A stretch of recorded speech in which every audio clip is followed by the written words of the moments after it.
ഇവിടെ കഞ്ഞിയും കപ്പയും മീൻ കറിയാണ്. ചമ്മന്തി ഉണ്ട്, നാടൻ ചമ്മന്തിയാണ്. മാനന്തവാടിക്ക് പോകുന്ന വഴി ചെറുകാട്ടൂരാണ് ഇപ്പോൾ ഉള്ളത്. ഹോട്ടൽ മലനാട്.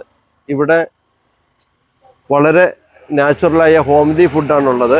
നെയ്പത്തില് പൂരി എണ്ണക്കടികളാണ് കേട്ടോ. മൺചട്ടികൾ കണ്ടോ, ഇതിലാണ് ഇവിടെ കഞ്ഞി കൊടുക്കുന്നത്. എൻ്റെ പേര് ഖദീജ. ഞങ്ങൾ 3 വർഷമായി ഇവിടെ ഹോട്ടൽ തുടങ്ങിയിട്ട്. ഞാൻ ബീഫാണ് പ്രധാനമായിട്ട്. എല്ലാവർക്കും ബീഫും നെയ്പത്തിലും എല്ലാവരും വന്ന് കഴിക്കുന്നുണ്ട്. പിന്നെ ഞങ്ങൾ പ്രധാനമായിട്ട് പിന്നെ അടുപ്പിലാണ് കൂടുതൽ കാര്യങ്ങൾ ചെയ്യുന്നത്. പിന്നെ അയില കൊടമ്പുളിയിൽ മുളകിട്ടതാണ് നമ്മളെ പ്രധാനം. മോര് കറിയാണെന്ന് പിന്നെ വെക്കാൻ പോകുന്നത്. മോര് കറി, പിന്നെ മീൻകറി, പിന്നെ എല്ലാം നല്ല ഐറ്റം. എല്ലാവരും നല്ല അഭിപ്രായങ്ങളാണ് പറയുന്നത്. ഇവിടുത്തെ സ്പെഷ്യല് ബീഫ് വരട്ടും നെയ്പത്തലുമാണ്. അപ്പോൾ രാവിലെ ആയതുകൊണ്ട് ഞാൻ ബീഫ് വാങ്ങിയില്ല. നെയ്പത്തലും മുട്ടക്കറിയാണ്. അപ്പൂസ് പൂരിയും മുട്ടക്കറിയും വാങ്ങിയിട്ടുണ്ട്.